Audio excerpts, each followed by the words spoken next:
2026 is going to be an awesome year. We got some pretty cool stuff coming up. First off, we got Foundations of Recovery. This is our flagship program. We're starting it in January. This is for anyone, man, woman, or couple who wants to come and reclaim their heart from shame, trauma, and betrayal. We start off with an education on all sorts of principles, give you the common language. We feed you from a fire hose in terms of all things recovery. It is such a great start to recovery. And we get at the roots of things, Tyler. This isn't like any other program. Like, this is our healing journey in process, and Foundations is where we begin. If you look at the value that you're getting there to kick off a good recovery with all of the right education, all of the right language, and a team to get you started while also being directed by Brandon and myself through the whole process, what a deal. So if you're interested, if you're struggling, if you've been wanting to do something for a long time, jump into this. This only comes around every so often, and we would love to have you there. Click the link in the description to sign up for it. And to make it even sweeter, we're also including a raffle for a free pass to the Radiant Dawn retreat. Anyone who signs up for Foundations will be added to the raffle for that free Radiant Dawn pass. If you're a man and you sign up for Foundations, your name still gets entered, and you can give that pass away if you win it to any woman that you want to. So what you're saying, Tyler, is if you sign up and participate in Foundations, you could possibly go to Radiant Dawn for free? That's exactly what I'm saying, which is crazy because Foundations by itself is already an insane value. Man, I sound so salesy. But it actually is awesome. So come to Foundations. And even if you don't come to Foundations, sign up for Radiant Dawn. It's beyond therapy, the best healing experiences that you can have. Click the link below and come join us. Does addiction increase the intensity of abuse? Welcome to the Real Talk Recovery Podcast with the Therapy Brothers. We're brothers, we're therapists, and we know recovery. Bring your stories, your questions, your successes with real recovery.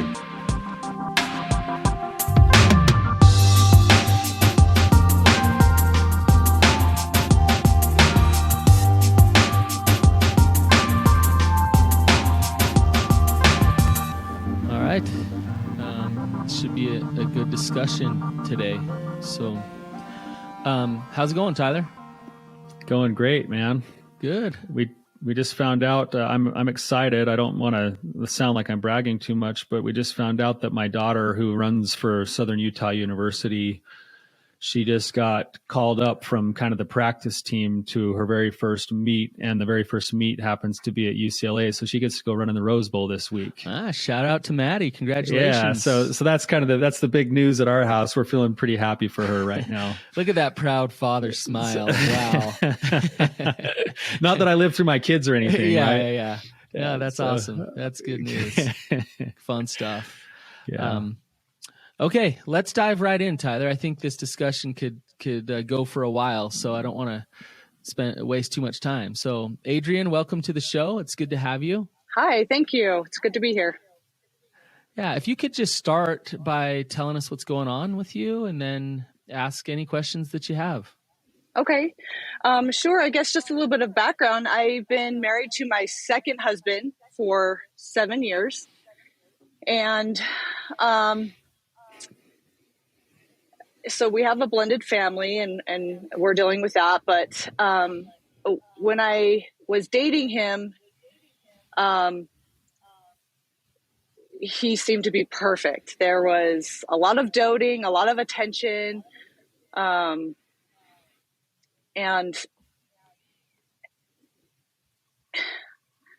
I don't know, I guess coming from my first marriage, I was cheated on. And so I kind of had some issues there, and I was trying to find someone the exact opposite of my first husband, which is not good advice, by the way. But I thought he was just super attentive and super caring and super loving. And looking back now, I guess I could see some of the red flags. But we got married, and then it's like right after we got married, things started to change. I noticed that he was very in my space all the time, very consuming, very controlling, wanted me to be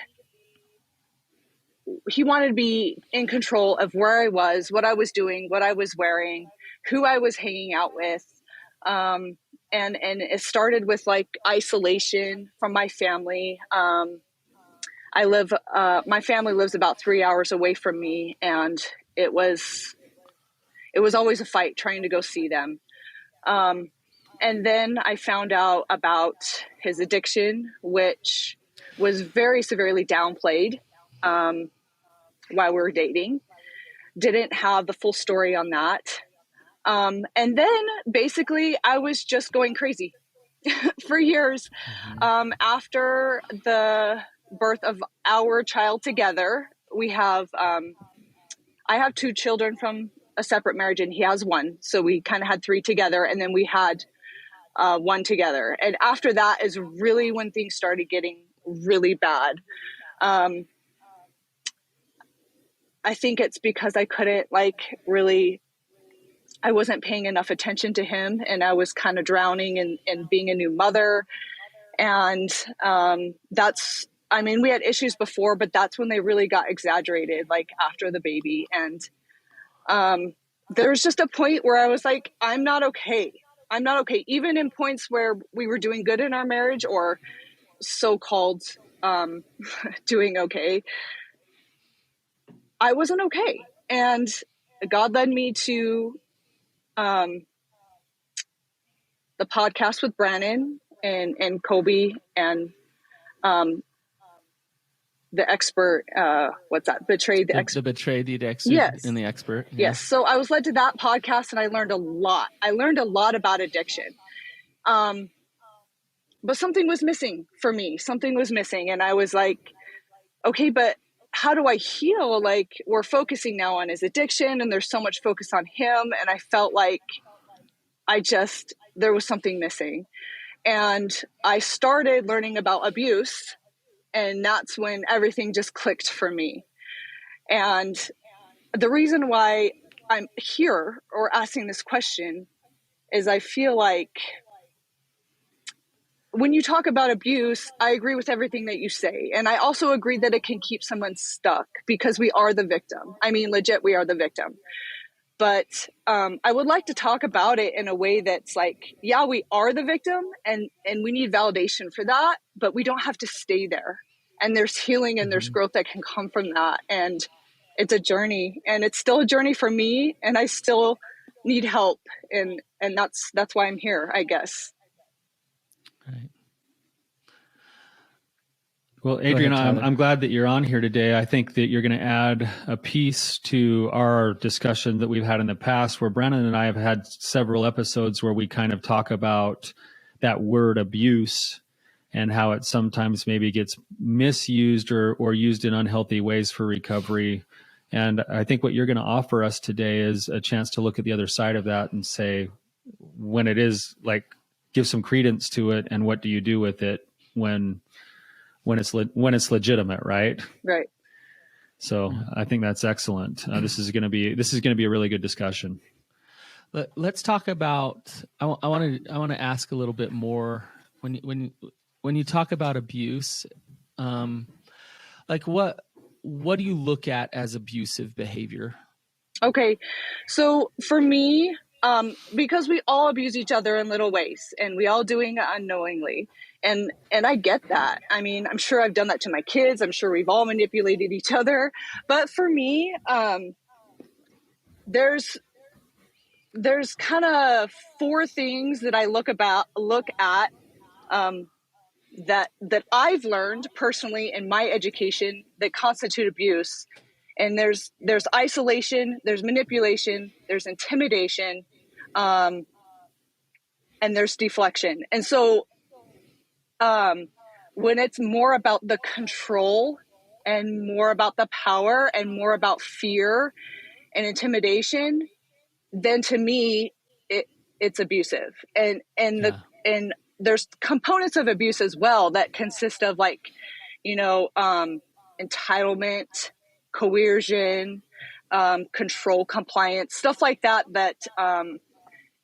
all those pieces kind of have to be there, I think, to like legitly call it abuse, or to, you can address it either way, but for me personally, in my experience, Like even now I'm shaking when I talk about it. There's been a lot of fear. There's been a lot of control. I walk on eggshells a lot, and I cannot be myself around him.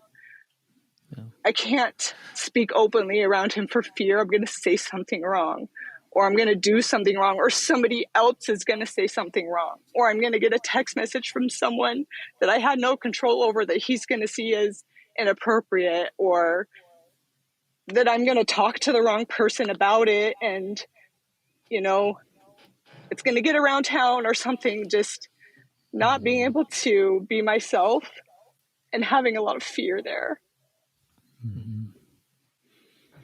I actually love your definition there of abuse as you're talking about it. And this is one reason why I say things like it's important to call actual abuse, because absolutely when you're in a relationship with somebody, abuse can be there. And when you're in a relationship with somebody struggling with an addiction, things do get exacerbated in terms of all of the things that you just listed.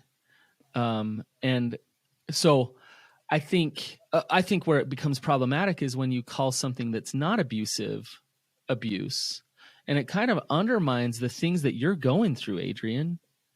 Yeah. Because the things that you are going through is abusive. When you're feeling so controlled by fear in your relationship, and I can just tell by the way that you're shaking and the trauma that you've been through, that there is abuse there in your relationship.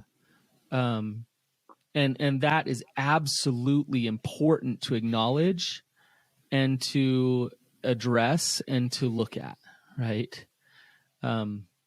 So Tyler, any thoughts? I think there's some things that run together here that you're doing a pretty good job of pointing out, and I just want to speak them again in a slightly different way for our audience to hear.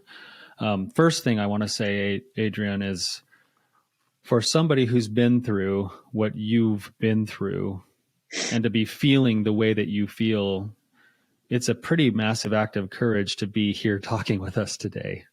Yeah. And I just want to acknowledge that and say, wow, like that had to have been a ton of work for you to even reach out to us in the first place. And I just want to acknowledge that. Thank you. So something seems to happen. I think this is where the lines get kind of blurry sometimes, because if you look at like an addiction, one of the primary things of an addiction is the acting out part, but then the secondary thing that helps fuel the acting out is what I call the secondary character flaws, which is all of the things that I sort of develop in my life that keep me stuck, but also keep the addiction active. And that would be where, that category of all the secondary character flaws would be where a lot of what you just described, the deflection, the manipulation, the isolation, like all of that stuff. The crazy, yeah, the it's like that's all wrapped up into this thing that we would call recovery from addiction. And most people focus just on the behavior of the acting out, when in reality, the behaviors that probably cause the very most damage are all of those things that you just described. Yeah. Right. And addiction is really an issue with control. Most of the people that I work with that have addictions, they're addicted not just to their acting out, but to trying to manage and maintain control in their life, because anything that feels out of control feels so risky and scary that they do everything they can. That's why coming to group therapy or something is so good for them, because they don't get to control where that thing goes that week. Right. Yeah. So what you're getting and what you've experienced, we could go and we could look up any definition of abuse and we would say, yep, absolutely. Like you've experienced abuse, and you're acknowledging that right now too. Right. Yeah, for sure. I want to ask you, Adriene, kind of going along with what Tyler's saying, what you said earlier, he has this addiction, and it's like, okay, we're addressing his addiction, but what about my healing from this abuse? What have you done to heal? What have you done to step into this and say, not in my marriage, and I respect myself enough to not be abused? Well, what have you done, Adriene? Okay. Well, first of all, I think that personalities like mine, so-called peacemaking, right, which turns out to be conflict avoiding a lot. When you don't know what true peacemaking is, I think we as conflict avoiders get preyed on because it's easy to keep a narcissist or abuser and addict stuck. Our personalities. Yep. So I had to, first of all, I had to own my part.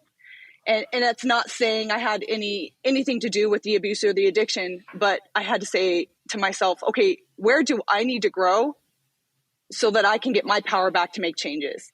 And that big B word boundary was huge for me. That Brandon, you originally taught me, and Tyler, you add to that too, is just like, I didn't even know what boundaries were like 2 years ago. That's so sad. I was just like, oh, I just have to, like put myself out for other people. And I had to learn that I was important too. And I just was showing up weak. And so I needed to find a way to have boundaries. And so there was just a point in our relationship where I felt I couldn't breathe. I was being suffocated. And I didn't respect myself. And there was a point where I had to make a choice between respecting myself and getting into a big fight about it for hours and hours, or not respecting myself and keeping the peace, the so-called peace, right? And I couldn't do that anymore. So we separated for about 6 months. And that was the time I needed to kind of get out of the fog of abuse, where your world is turned upside down. I second guessed everything. My intuition was gone. I didn't trust myself.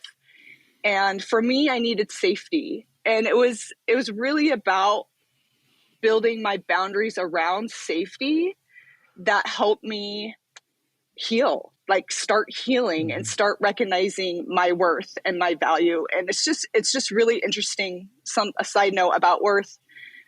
I noticed that's where my healing started, and that's where his healing started, was with worth and knowing your value. Yeah. And it's just funny that we're healing in different things, but that's where they both started. So during that 6 months, we lived in separate houses, and I took that time to heal and to reconnect with God and others. I'm a bit of an introvert, so I also self-isolate. I go into my cave. And so I had to reach out to people and not be scared to share my story and to talk about it and not to be ashamed about it or ashamed of my part and how weak I was. I had to learn about what true peacemaking was. And that was, if I didn't respect myself, I couldn't be at peace. Yeah. And so right now, it was on the verge of divorce. I was pretty much done. And I saw him, that's when I saw him change, is when I separated and when I had boundaries. Like for years before that, there was no change. No amount of begging or pleading or being the best wife I could be could promote change.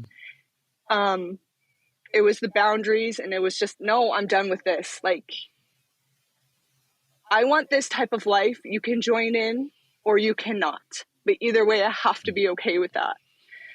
And he decided to join in, and he got some help, and he did a lot of work. But I have read somewhere that it kind of takes around 3 to 5 years to heal completely from abuse. And that's without having abusive episodes.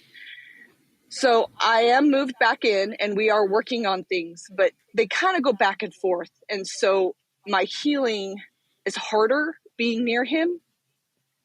But I also realize I can grow in different ways as well. Like, even in the home, I can create my own bubble of peace and have my own boundaries. But it's harder. It's harder because when he kind of slips back into that spot where he's showing up in his old patterns and habits, it freaks me out. Like, my instant go-to is triggered, like big time triggered. And I recognize that's also where I need to grow. Like I need some emotional resilience, and I need more curiosity, and I need to like not take it so personally. But I think there's also a certain amount of healing that goes with that to get to that point where I can stay out of my animal brain. I don't know. Is that, Yeah, that makes a lot of sense. not like get flooded and have all this stuff going on with me. So I'm still working on it, and he's gotten a lot better, but my patience, my threshold is lower. So I don't put up with a whole lot anymore, but I want to show up not as an angry person. I want to show up as my whole self, as, I don't know, someone who can still have empathy and not lose. I don't want to lose myself in the triggers. You know what I mean? And I guess I'm just still working on that. That makes a lot of sense. I got a couple of thoughts about where you're currently at, but I want to ask a question just really quickly, Adriene, about something you said a minute ago, this idea that boils down to worth. I don't know if you'll even have any insight into this or not, but why and how did it click that worth was the key at this point in your life, whenever it was that you decided to start setting boundaries? Like, you've been living your life all the way up until this point of just letting people walk on you. And then all of a sudden, worth, you use the word worth. How did you tap into your worth? Like, where did that come from? Well, I'm a really spiritual person. And for me, my worth does not come from the world. It doesn't come from any person. It comes from God. So I do want to say that my connection to God gives me my worth, but it's also realizing that I had to come to a point where I realized that God does not value the marriage over the person. Mm-hmm. And I felt I had to let go of that, because there's things religiously that teach you that divorce is bad, and then you hold on to that and you just stay stuck. And I wanted to feel like I was more important than keeping a toxic marriage together to God. So it was a journey. It was a journey just connecting with him, just feeling his love and the spirit on a daily basis. Like, I guess as part of my dailies, I needed to connect with God so that I could hear and feel how he felt about me. Mm-hmm. I love that answer. Adriene, I want you to just keep talking, because everything that you're talking about is just like a roadmap for getting out of an abusive relationship. And I can hear in what you're saying some fearless self-reflection. In fact, you're still in that space of self-reflecting. I can hear some major courage moments where it's like, man, this is the hardest thing to do, to have this boundary, but I'm gonna have it. I'm gonna do it. I hear some self-compassion and self-love, doing your dailies, connecting to God, figuring out who you really are. You're going from a conflict avoidant person who's really weak and doesn't love yourself or trust yourself, to a person who does.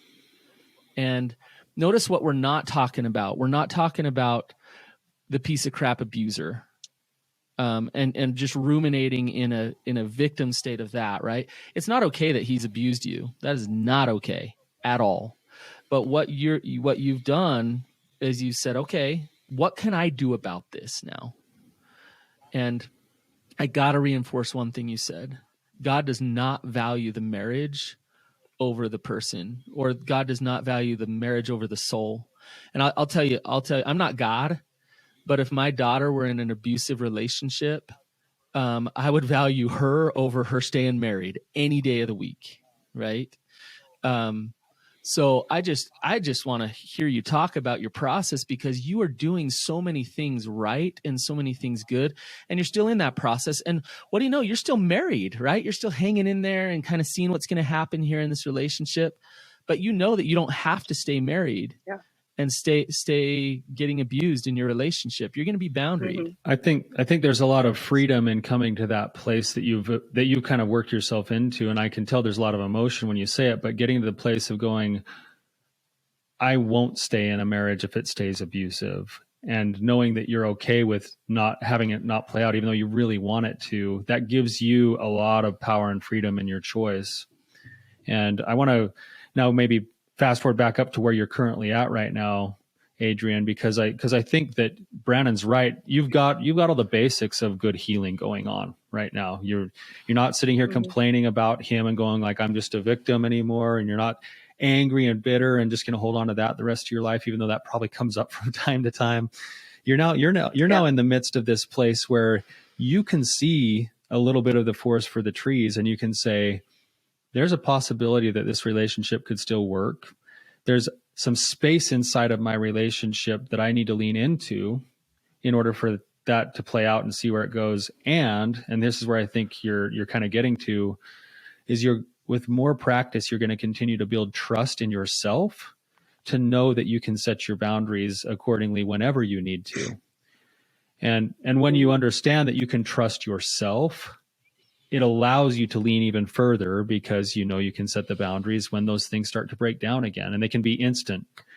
And the balance that you're trying to find right now is how do I do the instant boundaries work while I still stay grounded, while I still keep my heart at peace. And when I do my boundaries, it's not out of like straight anger, but it's I got to keep my integrity when I set my boundaries. Yeah. Yeah. So, yeah, go ahead. Oh, Adriene. no. I guess when I set my boundaries, I try to keep them within the bounds of safety, not make it about him.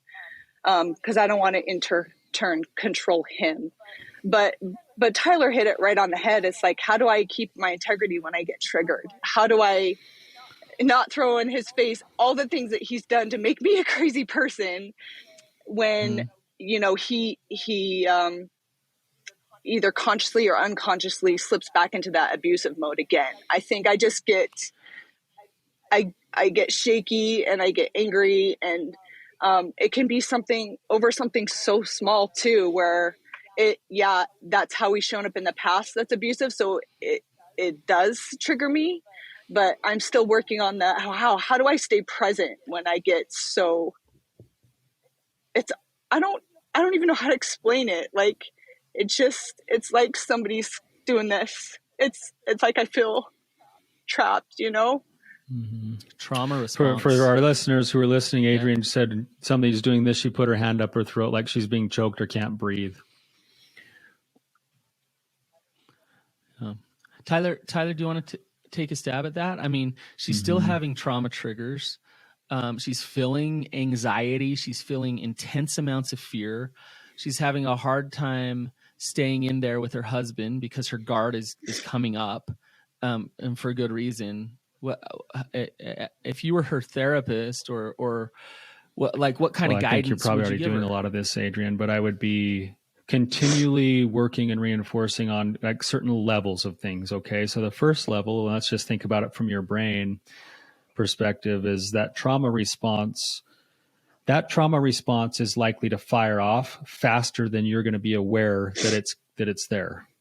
Right. Like that feeling of being like not being able to breathe is probably more present and prevalent more quickly than, oh, that thing that he just did just triggered me and now I'm feeling triggered. Consciousness.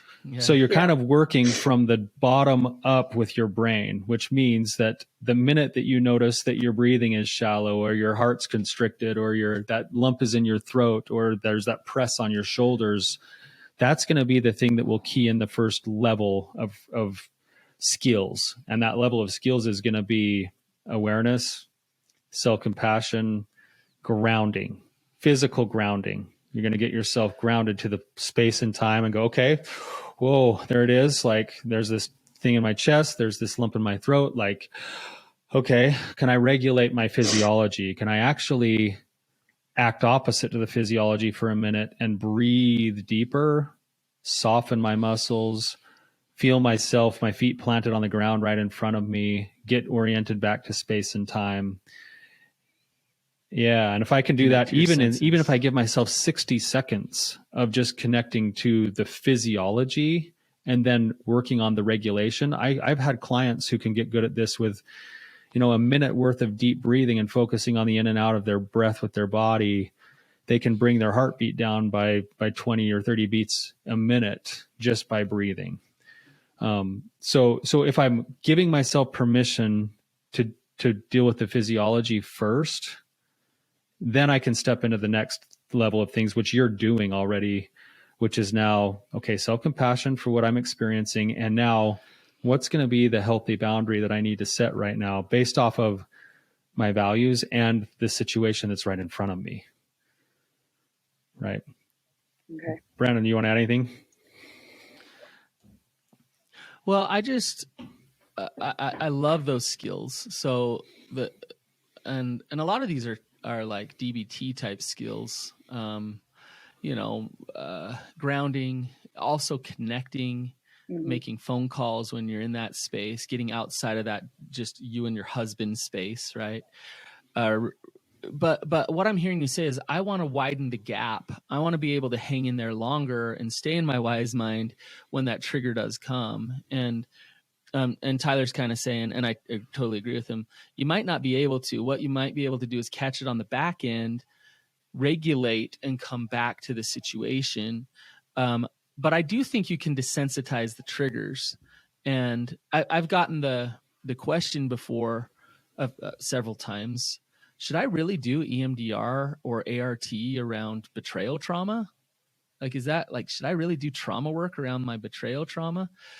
Well, Adriene, you have betrayal trauma. You also have abuse in your relationship. It's been a traumatic relationship. And your deep trauma work and desensitizing those triggers is absolutely, I think, important. So you're doing all the right things. Like I said earlier, you're having the boundaries, but your body does keep the score, and your body has set up systems to protect you, and it's doing the very thing that it's supposed to right now. The problem is it's overreacting some because of the trauma that you've been through in the past. So what you want to do is kind of like reset that a little bit by desensitizing those trauma triggers, and you can do it by doing. That's what in EMDR fact, Brennan, being from a small town, have you done any? I haven't even done therapy. All of my work has been through self-education, your podcasts, and connection with God. So that's where all of my work has come from. And right now, when I go into fear, I'm kind of just logically talking myself out of it after I calm down. He's just a person. Like, I need to, I'm important. I'm worth enough. And it's kind of hard because I try not to put the shoulds on me. All the shoulds. I shouldn't be afraid, and I shouldn't, it's not a big deal or anything like that. Like, I'm trying to move into self-grace and validation, and I can see why that caused you to get triggered or to have fear. I think validation is huge. But that's kind of where I'm stuck is I'm really just working on this alone. And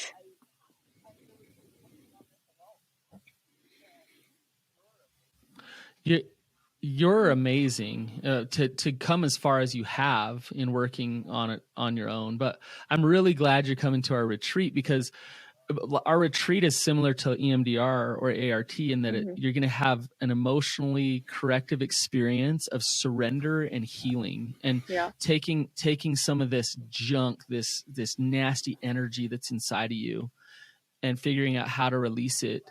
And so I'm glad that you're coming. I would challenge you to actually reach out and go through the process of trauma recovery, because it's an experience. You can't in your head talk your way out of it or get educated in order to desensitize these triggers. I would like to just say that, Adriene, the things that you are doing are very good skills. Like, the more that you practice that, where you're like, oh, I'm amped up, and oh, is this a should or a shouldn't? Like, the more that you do that, the more proficient you'll get at it, the better you'll get at it, the more confident you'll get at it, and it'll be less and less pain, less and less often, because you'll trust yourself more. And I think what Brandon's saying is that you could accelerate that process. And I actually agree with him. you could accelerate that process and get more bang for your buck on the work you're already doing if you were also able to go into some of that deeper level work and do the desensitization, which will come through EMDR, ART. And the good thing about EMDR now is, I do this a lot with a lot of my clients now, because most of my clients aren't even in the state of Utah where I live anymore, is we do EMDR online. There's means to doing that online now. So you can, even if you live in a small town, you can find a really good therapist and do that work if you wanted to. And I think it would accelerate what you're already doing. Yeah, which is I feel like I have really a lot good of the work. knowledge and a lot of the tools, but really putting them into practice is a lot different. You don't get it right the first 1,000 times around. Mm-hmm. Yeah. What seems to happen with this kind of work is that it sort of builds itself backwards. So with trauma, what will happen at the beginning is you'll realize in the aftermath, after the full dump, that you're like, whoa, I just got overwhelmed by trauma. And then you think about, well, what should I have done, this or this or this or this, but you never quite get there. So what you learn to do is regulate that emotion first. And then once you get good at regulating the emotion, you start to catch that emotion sooner and sooner. Eventually you start to catch it even at the beginning. And then you can do something while you're in the moment, even though it doesn't go perfectly. Yeah. And then you end up in a timeout and a phone call and some grounding. And then you step back into it again and practice. And eventually you can kind of anticipate and know where it's going already. You already know what your body's going to probably do. You already know that you can regulate your body. And that lets you go to the next level, which is in the moment. Now I can keep my integrity, not go into anger and frustration. I can speak principally. And I can say, hey, you know what? This feels a little bit blank to me. Or, man, when you said this, it didn't quite sound quite right to me. So therefore, I'm going to do this for myself, for safety. And you can build into that, but it usually happens almost like in reverse, where you get better the more you practice, and until will that eventually help you're catching me, it before kind it of happens. stay out of fear a little bit? Because I slip into that fear a lot. Mm-hmm. The fear itself is probably tied to these really long antennae that have been grown to protect yourself because of the past history that's happened. So yes, so that's why, like, doing the work you're doing will help with that. That's like the long-term play, and that's the long-term practice day to day. And what Brandon's suggesting is that, and I believe this, I've done some EMDR for myself. I see it happen with my clients, but something like EMDR would actually sort of like dull that fear. It's not going to take away the memories of what you've experienced, but it's going to let your body sort of go, oh, okay. I don't feel it the same way that I used to. Well, and let's be clear here. We want to desensitize the triggers that aren't based in reality. And so if the fear is there because you're legit in danger, then we want that fear to be there, right? True. If your husband's showing up as an abuser, then we want you to feel fear so that you do something, right? But if he's not showing up as an abuser, but you're triggered into that, that's what we want to desensitize. And maybe sure possibly knowing and understanding the difference. To work with him and to work through some things, right? Yeah. Yes. And trusting yourself in that. Like, oh, there's like, this is real. This is real. Or this is me. Like, here I'm shaking and my husband's he hasn't raised his voice. He hasn't said anything controlling, but he did say one thing that reminded me of something in the past. And that's why getting curious about the fear, questioning the fear, use my tools and ground myself. Okay. Yes. And then trusting yourself and your intuition of like, okay, like I'm getting notice. Yeah. And I gotta be honest, what things are being said to me and analyze that's those huge. So. I think the hardest part in this whole thing to deal with was it's the loss of trust in a relationship is hard, but the loss of trust in yourself, man, that's a blow. And I'm still trying to get that back. And that's still really hard, especially living with him. Yeah. Is trusting, like, okay. And I can't guess at his intent. Like, was that on purpose? Was that to manipulate me? You know what I mean? Or was that or was that just like falling into his own old triggers? Right. And I kind of have to like look at how he's showing up after I point that out, or if he can have empathy for it too, I guess. But I don't know, like, do you guys think it's harder to build trust with someone who has,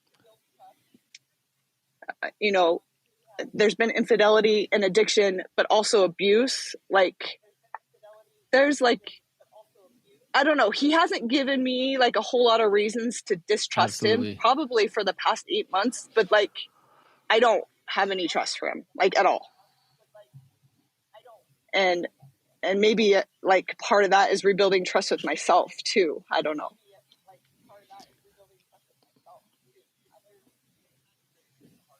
Here, Adriene, here's the hard part is, so to build trust, what he needs to do is show up honest, empathetic, and do that over time consistently. Right. So right now it sounds like he's doing some of those things. You just don't know over time whether it's real. Right. But here's the hard part. There's another part of the trust equation that needs to be there, which is you extending some vulnerability and some trust to him to see whether or not he's trustworthy. So if you've experienced abuse in the past, it's a lot harder to let that guard down a little bit to test out whether or not he's trustworthy or not. And that's why that's why groups and therapists can help, because they're like, hey, like, it looks like you could step into this a little bit more, or you know what, you need to back out a little more. He's not trustworthy and you're stepping too far in. And so to kind of get, trust yourself, but also get feedback from some other healthy people who are helping you navigate that a little bit. The fact that it gets good for a period of time in the cycle actually is what causes the trust to be harder to reestablish, because you've lived it enough to go, yeah, this is just part of it. So it takes longer with more time before you finally start to lean in. But I think where you're going here is that in that messy middle, we always encourage our clients to think of it in terms of head, heart, and gut. And if the head and the heart line up, the gut tells you something. And if you get a gut feeling, and let's just say you wake up to tomorrow and you're like, man, something's off. Like, it feels like we're hitting a wall in the relationship, whatever, but I can't put my finger on it. I don't have the red flags that I would be able to find. I just know that my gut feels off. I always encourage my clients to follow the gut first, and then to backtrack it afterwards and say, okay, what was my gut now, instead of the other way around. So if you're sitting there and going, I should lean in for a minute, but this and this and this doesn't feel quite right. Okay, just follow your gut, but offer yourself grace and mercy and compassion so that you can have curiosity, and then you can rewire it back. So if my wife comes to me and says, hey, Tyler, like, I need some space from you. I feel like you've acted out, or I feel like something's off. And I go, I honestly haven't acted out. Nothing's wrong. Like, and I really haven't. She's better off going and taking a little bit of time, a couple of hours or whatever, and thinking things through and getting herself grounded and managing her response and calling a group member. And what that does is it buys me time to then go and question myself and go, I wonder if there's something in my life that's kicking that off for her. Maybe I haven't been totally honest about some money that I spent, or, maybe I'm stressed at work, but that's feeling scary to her. And then when I come back, I can also come and say, hey, I'm not sure if any of this might be it. I haven't acted out, but these are the things that I came up with. Then she can go, oh, that's probably what it was. Gut feeling, okay, I can follow it and lean in. Or she'll go, no, that's not it. Something still doesn't feel quite right. Okay, take your time, space, boundaries. That's okay. This is practice. It's repetitions. It's process. It's not a one-time thing. Adriene, it's that walk in the dark where you find God, right? Where if you knew everything, if you knew all the way it was going to end up, and you didn't have to walk in that vulnerable place, then that faith wouldn't have to be there. And so it sucks. I mean, we're all in it to some degree in our life, in some area of our life, where we wish that we could just know and we could control it and we could see it. And that's really where the learning happens and the growth happens for you, if you're willing to kind of step into that again and again and again. So, yeah. All right. Should we, I guess we're out of time. So Adriene, I mean, like Tyler said earlier, the amount of courage that it took for you to come on and talk to us. Just want to acknowledge that and say thank you. And thank you for your example of recovery and as we're recording this. So Adriene, as we're recording this, I know we're basically 2 or 3 days away from the women's retreat. After visiting with you, I'm even more excited to have you be coming. I think you're going to have a really great experience when you come. And I want to say thank you to you for bringing yourself, your heart, your story. I know it's going to be impactful for other people. So appreciate your willingness to share. Awesome. Enjoy that long car ride by yourself with no kids, and make the most of it. Drive safe, and we'll see you on Thursday. Okay. See you later.